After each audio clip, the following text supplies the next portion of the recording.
You blink. The world feels simple. A room, a screen, your own hands resting in front of you. Solid, obvious. But then you see a face in the bathroom tiles, a figure in the corner of your eye, an animal in the clouds. You know it isn't really there. And still, for a moment, your brain insists. It keeps happening. At the supermarket, on the ceiling at night, in the grainy darkness of your bedroom, when a jacket on a chair turns into someone watching you. Why? The story we like is that our eyes are cameras, that they send a faithful picture into the brain, and we simply see what is there. But the truth is more unsettling. Your brain is not a passive receiver. It is a guesser, a storyteller. Every instant, it takes scraps of sensory information, a fragment of edge, a flicker of motion, a patch of light, and uses past experience to decide what those scraps probably belong to. It doesn't wait for certainty. It can't. The world moves too fast. Nerves are too slow, so your brain fills in the gaps, smooths the jumps, chooses the likeliest explanation, a face, a figure, a threat, and shows that to you as reality.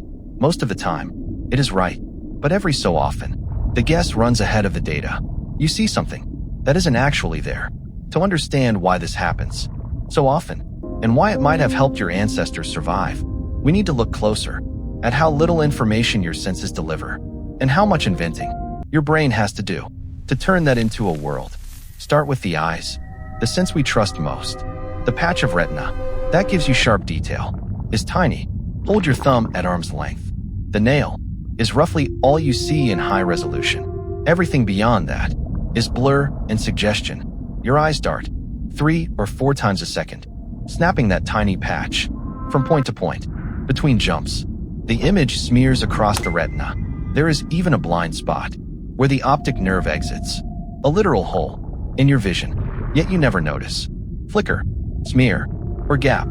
Your experience is a smooth, stable picture because your brain quietly edits out the jerks, fills in the blind spot with matching texture, and stitches single snapshots into what feels like a continuous movie.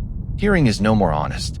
The ears pick up messy waves of pressure in air or water, but what you hear are coherent sounds, footsteps, voices, melodies, pieced together from fragments, overlaid with expectations about language and music. Touch, taste, smell, all arrive late, filtered, partial. From these thin, noisy signals, your brain must produce a fast, useful picture of the world. So it leans hard on memory, on habits, on what usually happens next. It predicts what the next moment should look like, then checks incoming data against that prediction. When the match is good, the raw data barely matters. The prediction wins. When the match fails, when something unexpected intrudes, you notice an illusion is simply a case where the prediction is strong, the data is weak, and the wrong story wins. And one particular story is so powerful that your brain sees it everywhere, even in rock, cloud, and static. You glance at a power socket and see a tiny surprised face. You notice an animal hiding in the pattern of tree bark. On a distant planet, a shadow on a rock goes viral because it looks like a human figure. This tendency has a name: Pareidolia, the brain's habit of seeing meaningful patterns, especially faces, in random shapes. It is not a glitch. It is a feature. From birth, your brain is tuned for faces. A baby will track 3 dark blobs on a circle more than any other pattern. In the deep past, your ancestors who noticed faces first, in the bushes, at the cave mouth, behind them in the dark, had a better chance of avoiding predators and finding allies. Missing a real face could be fatal. Seeing one that wasn't there only cost a moment's unease. So evolution stacked the odds. Your brain would rather produce a few false alarms than miss a single crucial signal. The same rule applies to other patterns. You hear your name in a random hum of conversation. You weave coincidence into conspiracy. You find shapes in clouds, messages in noise, omens in the flight of birds. Underneath is the same machinery, a brain primed to interpret the world as full of agents, intentions, and stories. Most of the time, this bias keeps you safe. Sometimes, it misfires, spinning ghosts from shadows, gods from weather, hidden plots from chance. But seeing things that aren't there is not limited to the outside world. Your brain can also invent parts of you, body, position, even ownership. To see how strange that can become, we have to look at the model of the body your brain runs. Behind the scenes, close your eyes and touch your fingertip to your nose. You do it without thinking. That accuracy depends on an internal map, a body schema your brain maintains of where each limb is, how big you are, what belongs to you. This model is so convincing that the real body will sometimes defer to it. In the rubber hand illusion, a fake hand lies on a table. Your real hand is hidden. Both are stroked in synchrony. Within minutes, many people feel that the rubber hand is their hand. They flinch when it is threatened. The brain has updated its simulation to include a new limb because, given the signals, that was the best explanation. Pause. In amputees, phantom limbs can ache and itch for years. A ghost arm, the brain refuses to delete, even when the body is gone. Under conditions of stress, illness, or altered brain activity, people can feel as if they are floating above their body or watching themselves from outside the world and their own form, slipping out of alignment. Virtual reality pushes this further. Feed your brain the right sequence of sights and sounds, and it will adopt an entirely artificial body, a different size, shape, even species, as readily as the rubber hand. You lean away from virtual ledges. Your pulse jumps when a digital object flies toward your face. The lesson is stark. Your sense of being in a body is itself a constructed guess. If the brain can be tricked into owning a fake hand or a virtual avatar, then seeing things that aren't there is not just about faces and clouds. It is about which self you believe is inhabiting the world.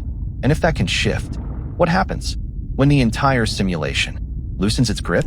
Every night, you enter a world made entirely from the inside. Dreams. Here, the brain's prediction engine keeps running, generating sights, sounds, bodies. But the sensory feedback that usually keeps it tethered is turned way down. The result is a free-running simulation. You walk through rooms that never existed, talk to people who have died, fly without falling, breathe underwater. While you are in it, it feels real enough to make your heart race, your muscles tense, your eyes weep. Then you wake and watch the whole world vanish in a breath. In waking life, certain drugs and certain illnesses can do something similar. Psychedelic substances appear to loosen high-level predictions, allowing raw sensations, memories, and associations to mix more freely. Colors intensify, patterns ripple. The boundaries between me and world can seem to blur. Psychotic disorders often pull the other way, locking some beliefs so tightly in place that no amount of sensory evidence can shake them. A harmless shadow becomes a watching figure. Random events slot neatly into a secret story. In both cases, the balance has shifted between prediction and correction. The simulation has slipped its leash. But even in ordinary minds, small glitches happen. A movement in the corner of your eye, a voice in the shower fan, a pattern in static. Brief moments where the brain's storytelling jumps ahead of the data. Most vanish in an instant. You shrug them off. Yet together, they remind us how thin the line is between a brain constructing reality accurately and a brain that has wandered a little too far into its own inventions. To face what that means for the world we share, we have to challenge our most cherished assumption that there is a solid self sitting at the center of all this perception. Stand still. Feel the weight of your body, the rhythm of your breathing, the quiet certainty that there is a you behind your eyes, watching. It feels like bedrock, but your brain is also modeling the inside of your body. Heartbeats, blood pressure, gut twists, lung stretch. It predicts how those signals should feel from one moment to the next. From this hidden dialogue between brain and body, a story emerges. I am this organism. These sensations belong to me. I am the one to whom the world appears. A self running inside, a simulation of a world. Pause. This does not mean nothing is real. The deep ocean is real. Starlight is real. The pull of gravity is real. But we never meet them naked. We meet them through layers of expectation, through inner models, shaped by evolution, childhood, culture, and chance, as we build virtual worlds, edit genomes, and craft machines that predict in their own ways. We may soon inhabit realities that differ even more, from brain to brain, from device to device. One day, we might choose which simulations to live inside, which illusions to keep, which to tear away. Will that bring us closer to truth, or only deeper into beautifully rendered dreams? For now, each of us walks through life with a brain that keeps seeing things that aren't quite there, faces and shadows, stories and chance, a solid self in a shifting storm. The unanswered question is this: if every mind is forever guessing the world, how close can any of us ever come to knowing what reality is really like? Outside the tales, our brains tell us about it.